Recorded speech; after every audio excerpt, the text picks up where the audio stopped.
Hey all, so seasons are back. I do intend to get back into my normal upload schedule pretty quickly this season, but driving back from a vacation yesterday combined with planning the war, I was just exhausted, and so here we are. As you can see, we are up against TCN, first war of the season. Massive, massive alliance. I don't think there is a single profile we checked that does not have four rank fours. And so some of these fights are just going to be long. Um, Luckily, we noticed that they did not place all 150 defenders. There were five missing.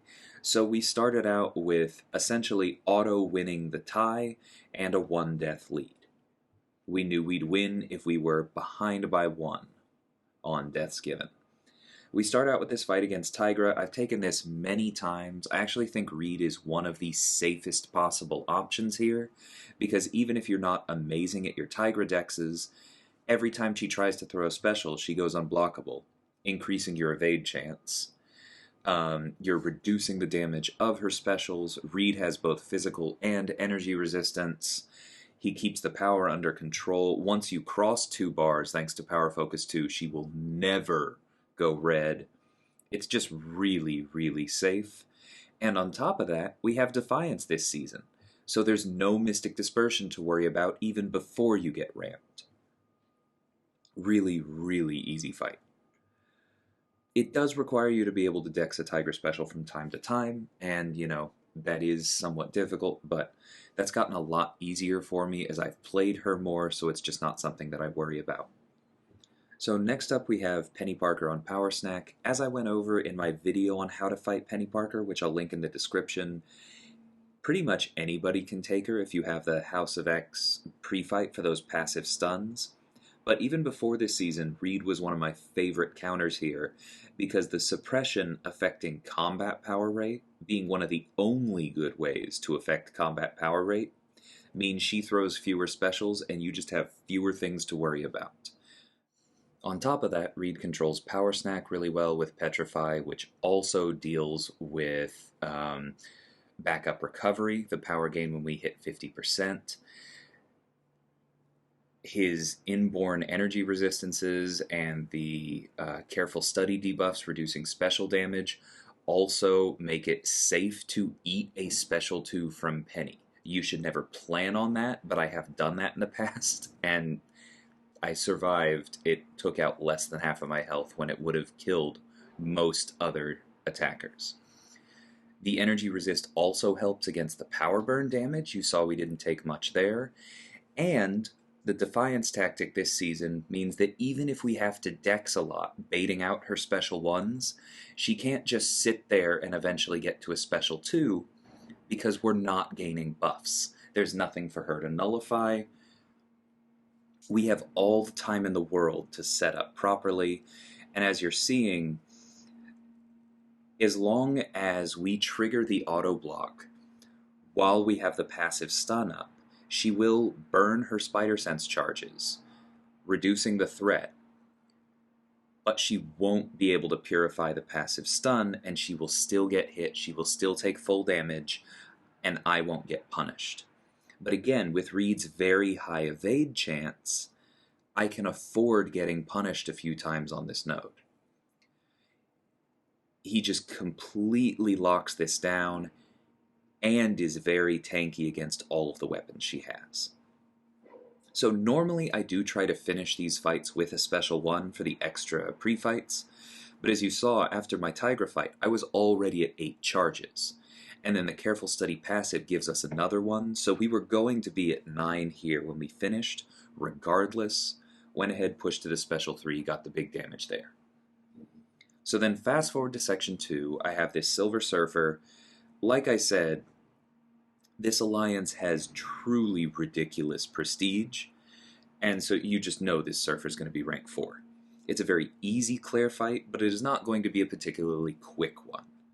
Now, because Claire can nullify the power cosmic on Surfer, which he has to consume to gain armors, there is an alternate way of playing this node where I go straight to Hellfire for maximum damage, make sure that I nullify the Power Cosmic every time he gets it before I allow him to get an armor up, and then I don't need to worry about the bleeds.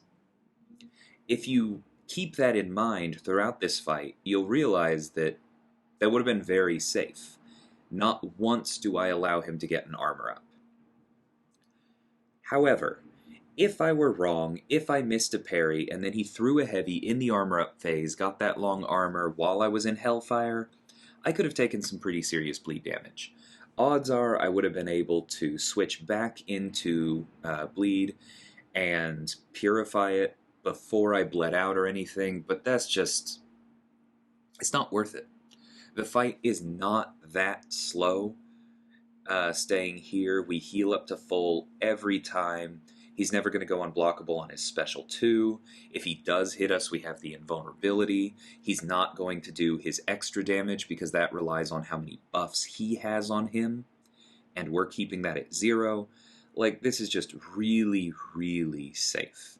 It's been about a minute thus far, and he's down to less than a third of his health. We're also healing from willpower anytime we have to block him because of those armor breaks from the one time he did actually gain any buffs. Just very, very safe fight. There's no reason to rush. Claire hits hard enough, and she has class advantage here. And here we go.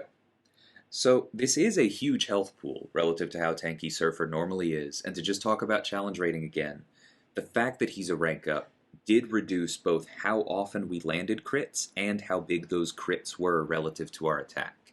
That's an important thing to keep in mind with rank 4 defenders, but it's such a good matchup it just doesn't matter. So check to make sure we still have the invulnerability running, and I will just say again, I am tracking all of my loyalty-based item use this entire season. If you haven't seen Campo's video on that yet with his spreadsheet, I'll link that in the description as well. Check that out. Trying to make sure we have some good data for Kabam going forward. But Killmonger versus Spider-Ham is a very safe fight. Normally I do hit into his block to try and bait out his specials, and if things had gotten desperate I would have, because we can get away with it 4 times, right? And honestly we can probably get away with it 5 times because of how much willpower there is in this fight from all the taunts that he places on us. But if we can bait out the special ones without triggering those armor ups because of explosive personality, we will, and our goal is just to keep up True Strike. We're using the counter punches rather than parrying him, because if we hit him while he's stunned, then we have a chance to get those porker poppers on us, and I do not have Void, so I have no chance of shrugging them. So special one when we can, True Strike always, intercept with that last one, very simple fight. Their Spider-Ham was not rank 4, and so we just have Killmonger with class advantage on even footing, destroying him. So pausing right here to talk about the one fight that I lost. It's not a DLL war season if I don't accidentally turn off recording and forget to turn it back on for a fight, is it? But the last fight I had this war, which I didn't realize was going to be clear already when I finished Spider-Ham, which is why I turned off recording and forgot to turn it back on, was a rank 4 Overseer on node 55. Tanky dude, has auto block, can turn off your special's ability accuracy, potentially could mess with Corvus, Odin, some other cosmics. Doesn't matter in the slightest to Killmonger, because his True Strike on the punish is not a function of his special ability accuracy. I've also never had the counterpunches fail, so I don't think that's tied to ability accuracy either. And so because counterpunch means we don't have to parry, we don't have to worry about hard knock life on the node, because True Strike bypasses auto block, we don't have to worry about how many specials Overseer throws, we have class advantage, the bleeds are doing good damage the whole time, we're bypassing any armor resistance he has in his kit. And, although Brute Force does tick away a few times, those special concussions that Overseer places on us when we throw our special 1s and special 2s are going to heal us up for willpower. So basically the only way Killmonger loses this fight is if you mess up, get hit by a special, forget that you don't have true strike up. Basically, you have to get hit. And you probably have to get hit while Overseer is in cosmic mode and has a Fury up. Not terribly likely. Would be bad for you regardless of who you're using. It was a longer than normal fight. I think it took about 2 minutes because, again, it was a rank 4 Overseer and he was healing. He's chunky, but Killmonger was an incredibly safe option for it. I think I'm going to be using both him and Reed an absolute ton this season. Defiance just makes them amazing. There actually was, I was considering taking an Ebony Maw on Node 24, the EMP modification mini-boss. We ended up sending Captain America Infinity War to it because of class advantage, but like, the fact that we were thinking about that just tells you how strong this tactic is. It's going to be a good time. So then, like I said, we did have an edge here in that they only placed 150 defenders. So this is at the end of the war. You can tell that their diversity is lower because if you look at 145 attacker kills and consider that we did die 9 times, the maximum attack bonus possible is 495, and we are 9 below that. So this is the final result. They are, quote, ahead in kills, but because those 5 defender diversity points that they lose costs them 150 points relative to the 80 points an attack bonus is worth, we're actually ahead by 70 here. So at this point, we knew we'd won regardless of what they did in the next 23 fights.